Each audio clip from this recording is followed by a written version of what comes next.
Welcome back to Teenage Nightmares, the place that drags you deeper into the world of the unknown. Tonight we will hear from Chris, as he tells us about his scary experience with a Ouija board. So sit back, get cozy, and enjoy a Teenage Nightmares original.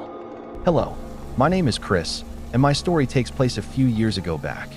It was the summer of 2010, when my friend Michael and I decided to make a homemade Ouija board. A few kids at our school had one, and they kept talking about how fun it was. So we figured, why not give it a try? If we had known the kind of terror it would bring into our lives, we probably would have never messed with it. Making the board was the easy part. We used an old cardboard box and a marker to draw the letters and numbers. For the planchette, we cut out a piece of cardboard and taped a pair of old glasses to the center. With that done, the next step was figuring out where to use it. We wanted the setting to feel eerie, and that's when Michael mentioned his grandmother's house, a place people in his family always said was haunted. So that's where we decided to do it.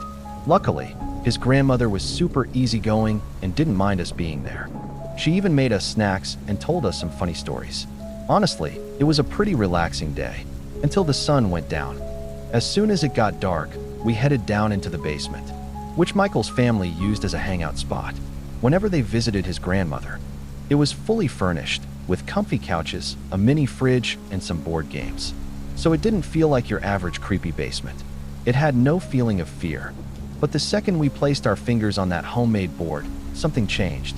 It felt like a heavy presence entered the room. We could feel it watching us. We started by asking its name. Within seconds, the planchette slowly began to move. But instead of a name, it spelled out a single word: evil.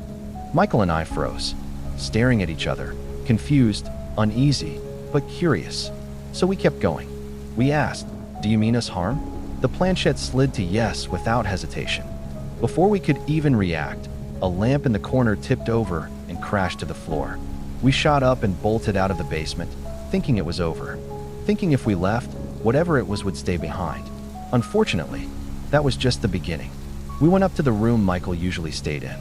We played some video games for an hour or two, just trying to take our minds off of whatever it was we contacted. And for a little while, it actually worked, until there was a knock at the bedroom door. We both froze.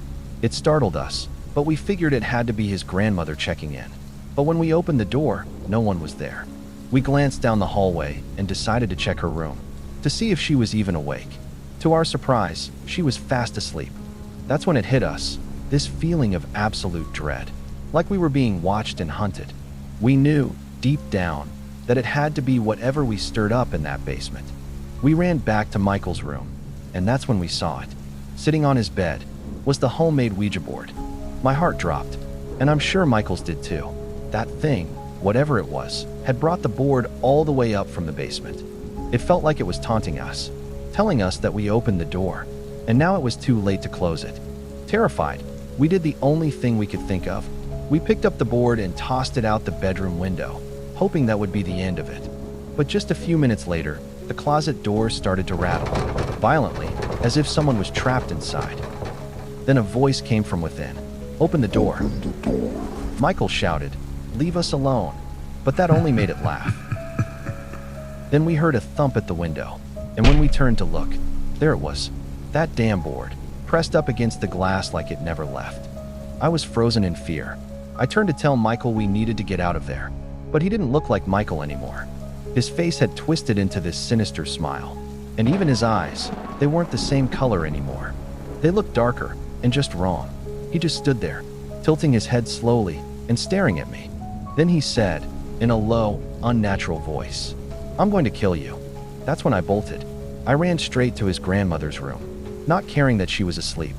I was crying and shaking as I woke her up, rambling everything that had just happened. She sat up and asked me calmly, "Where's Michael?" I just pointed to the room. She didn't hesitate. She got out of bed, grabbed a Bible, and walked straight in. No fear in her at all. Then she closed the door behind her. To this day, I don't know what happened in that room, but a few hours later, she came out, and Michael was back to normal. And the board? It was gone. The next morning, she sat us both down and said, "Don't ever mess with something like that again." She warned us about the evil that was attached to those things. She then told us we were lucky that I woke her up, because it could have gone a whole lot worse. It's been 15 years, Michael and I still don't talk about that night, but something changed in both of us. Deep down, we know we touched something we weren't supposed to, and sometimes we still hear strange things. Whispers, footsteps, scratches on the walls when we're alone. So if you're ever thinking about trying one for yourself, don't.